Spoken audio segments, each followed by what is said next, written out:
everyone, welcome back to my channel. This is Chris, aka Biggest Rebel. Today we're going to just go ahead and get started on our Inktober. So I've actually have been following a prompt by Ocean in Space on Twitter and Instagram. I'll go ahead and link their social medias down below. It's called the Cute Girl Inktober. Day one was animal themed, and I guess I had Wooloo on the brain because I kind of came up with this woolly character. I had a lot of fun with it. I used a Copic multiliner. I actually used Copic multiliners pretty much through the entire month, as well as Copic brush pens, just because I happen to use Copics, and so the multiliners and the brush pens worked really well for what I needed. I've actually been really enjoying Inktober this year. I've gotten through, at this point, when this video comes out, it should be the 23rd, and I have gotten through every single day so far. I think I've only completed it once before this, and that was 2 years ago. It was a Monster Girl prompt. I think I have the most fun when I can just create a cute character with the word. I'm not really an illustrator, although I would love to do more illustrations, and so coming up with illustrations for every day of the month is more difficult, which I feel like is one of the reasons so many people get so stuck on it. I just do cute designs that I like. That's what Monster Girl the Monster Girl prompt was for me 2 years ago, was just creating cute little monster girls for every single day. And that's kind of what this is too, is just creating a cute girl for every kind of prompt word that we are given. And so I think that's the reason why I've been so successful this year, and why I was successful 2 years ago in creating every single prompt. Overall, I've had a really busy month. I've had a lot of social outings. I have friends for once, I guess. Not that I don't usually have friends. It's just been more busy this year than it has been in past year. We went to the state fair, which was a lot of fun. I love the state fair because I love all the weird foods that you get to try there. Of course, I didn't really try like a lot of weird food. I had 2 jumbo corn dogs, which I love corn dogs, so that wasn't weird, but it was just a lot.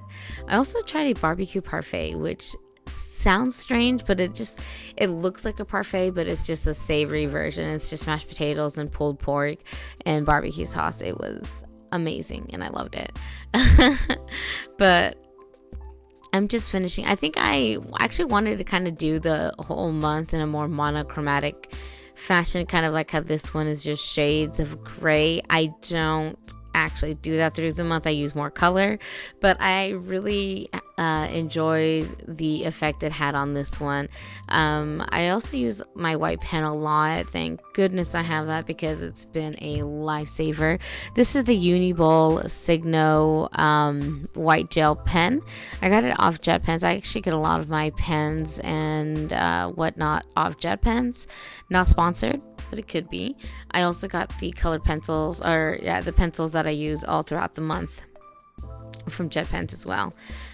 So we're just gonna go and skip over into day 2. Day 2 was prompt word fruit.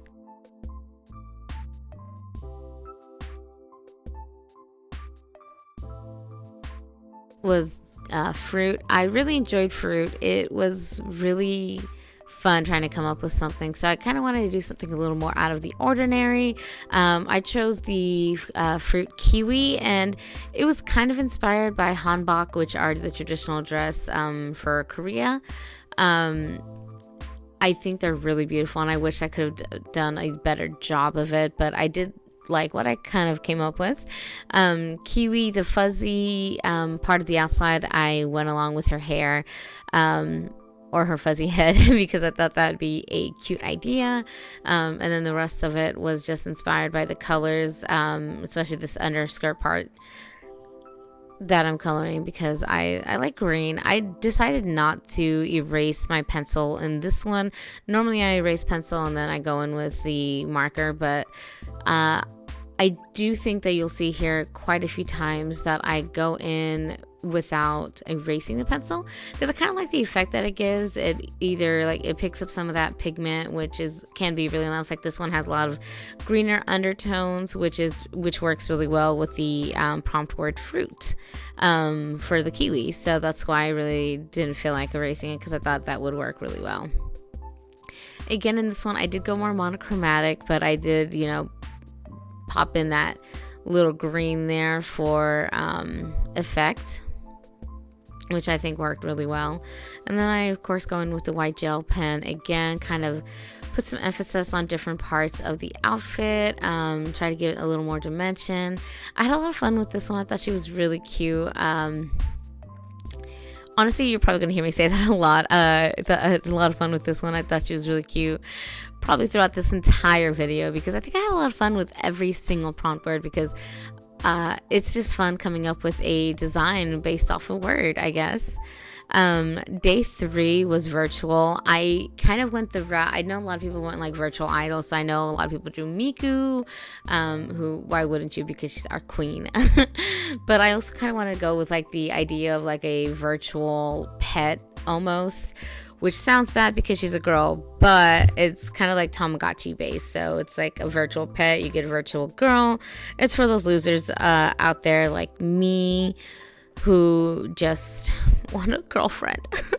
Anyway, so this was a lot of fun to line out. I've done Tamagotchi designs in the past, like a Totoro Tamagotchi, or Totorochi, I think is what I called it. It was a little charm that I made, and it was Totoro themed, obviously. I still really like that design. I had it up for sale, but my Etsy shop is currently closed. If it's not closed, I'll go ahead and put a link in the description. You can check that out. The Totoro Tamagotchi is like glitter on one side, or holographic on the one side, sorry, not glitter, and it's really cute. I really like it. It's one of my favorite designs that I've done, and I just don't think I put it out there enough, because I kind of just like low-key did it just to see what it would look like, and then just never promoted it or anything. But I did have a lot of fun. I love Miku Hatsune. I've loved Vocaloids for a very, very long time. Luca's actually my favorite, just because I really like Just Be Friends and the follow-up to that song, which I can't remember what it's called now. This part was really annoying. I've never done like just a bunch of straight lines for, not texture, but kind of like texture, trying to make it look like it's, if you touch it, it'll be like a raised edge, I guess, is what I would be going for in my Tamagotchi design.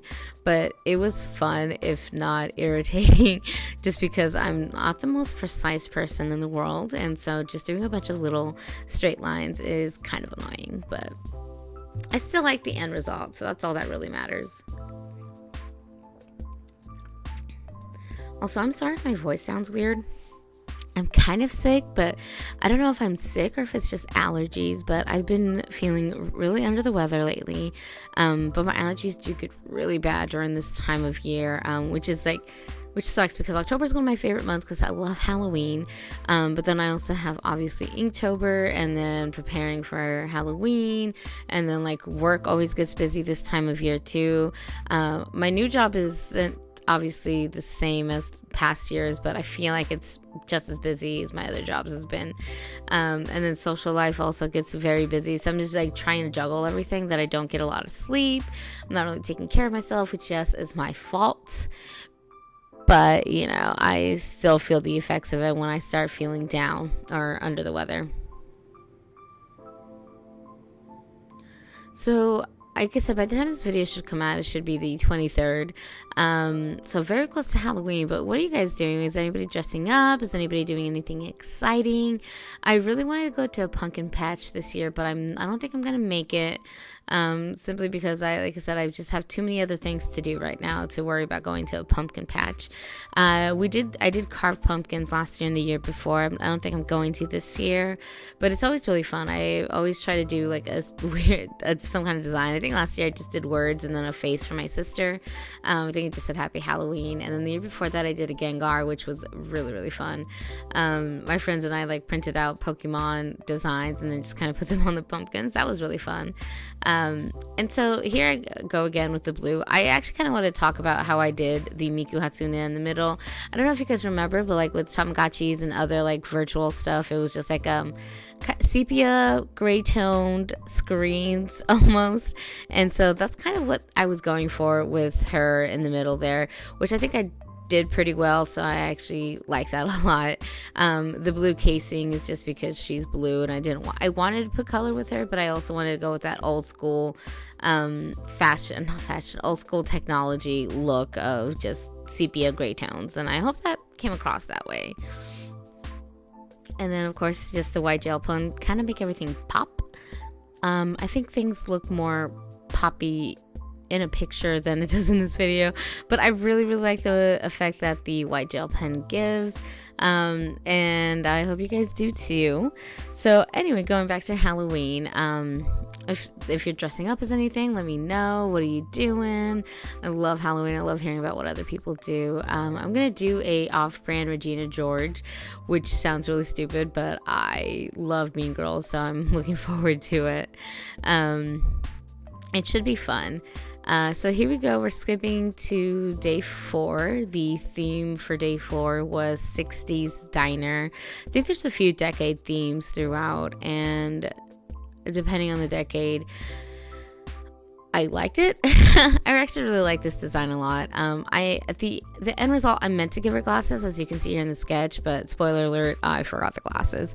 I might go back in and add them later, because I do kind of want to put all of this together in like a little book for myself, printed and everything, but we'll see how that works out.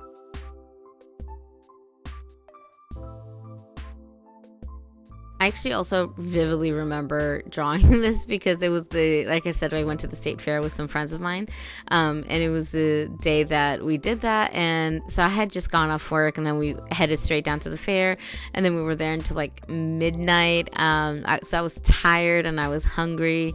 Actually, I wasn't hungry because I had just eaten a whole bunch of food, but I was just really tired, but I was still just like, no, we got to get through this Inktober. And I just remember while we were at the fair, I was just like thinking like, what am I going to do for my Inktober today? How is she going to look? And so I'm really glad that I pulled this off. I really wanted to go with the red, and I actually use red a lot throughout the month. I don't know why. I don't know why I'm so attracted to the color red, but I am. I love the way it pops, I guess, against like black ink and shades of gray with red. Just pops so well. And so I think she's really cute. I really like her design. I love the roller skates. I don't know how accurate that is, 60s diners, but I went with it anyway.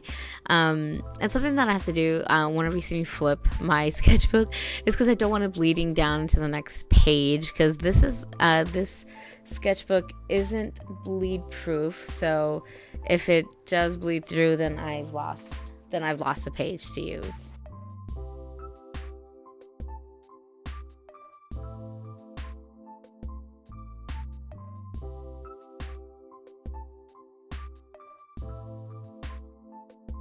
Anyway, so here I'm going in with that red. Like I said, I just love the way it pops.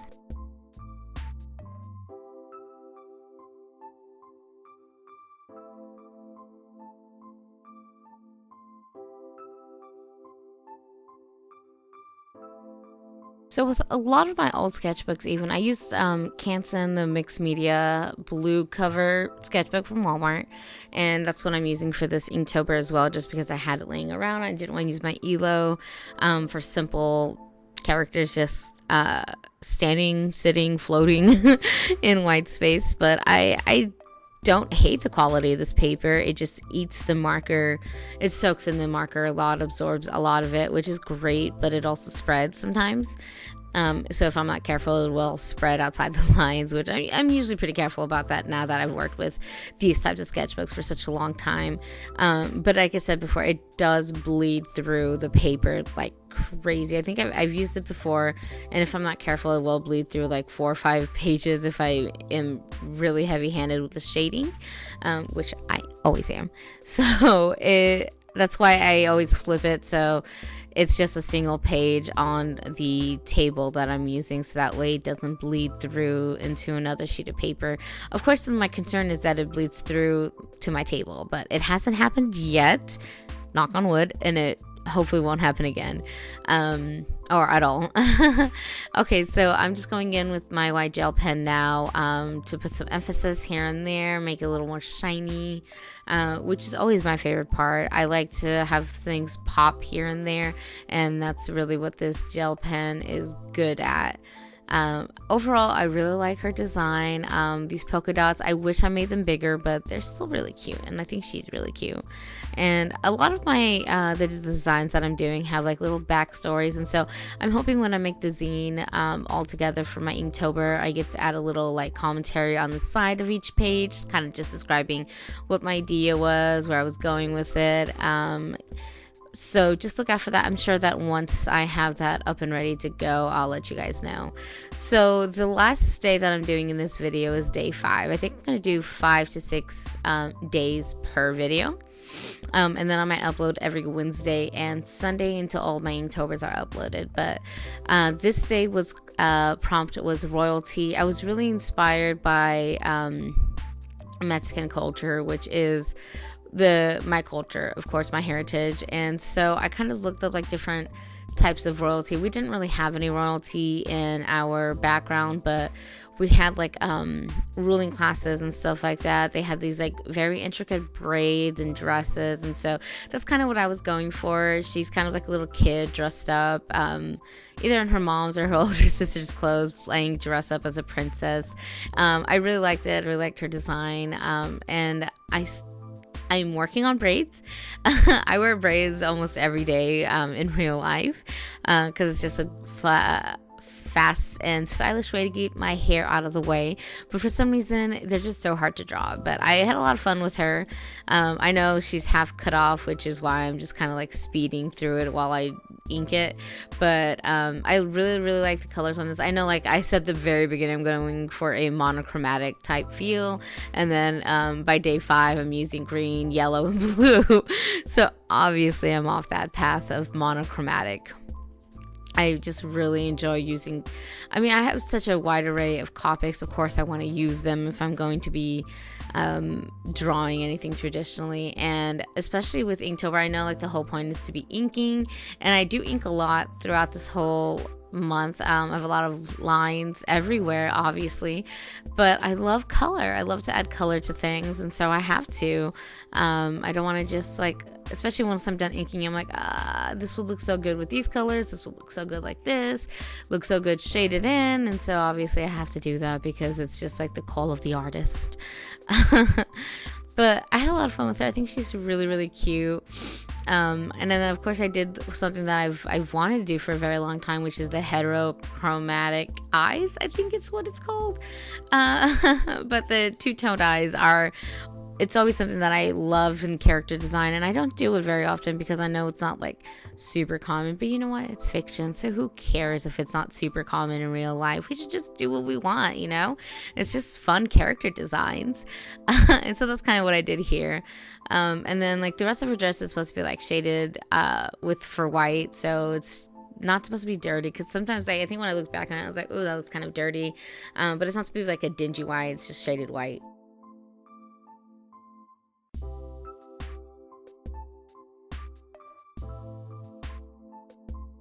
But if you're doing Inktober, let me know. How far have you gotten? Are you still, caught up? Are you still working on it? What are you doing? What prompt are you doing? Are you following the official prompts, or what's going on? I do also use Poscas here and there. I love Poscas. I want to do more canvas work with Poscas though, because they don't take very well to paper. I had a lot of fun with popping in those colors too. And I did go back in and ink them, kind of outline them so they stand out a little bit more. And so that's why I added, and then except for that green vine down her dress, which I kind of regret a little bit. Don't know how I feel about it now, but it's there, so it's just gonna stick around. But we're towards the end of this video now. I just want to thank you guys for watching. I'm just going in with a white gel pen now, just to kind of emphasize different parts of her design. Her earrings, which are supposed to be the sign of royalty, the colorful braids. All of it's supposed to be like a show of her class being higher than others. That's kind of what I was going for with her design as royalty. I really like her a lot. I'm sure she'll have some kind of story as well whenever I get my zine together, but that's kind of just like a basic backstory. I love her. I just love her so much. But you guys can obviously go to my Twitter or my Instagram to see the full design, because you can't see the top of her head here, which I did a lot of work for the top of her head, but obviously it's cut off. But you guys, I will link my Twitter, my Instagram down below. Thanks for watching. Make sure you like, comment, and subscribe, and I will see you guys in the next one, hopefully soon. Bye.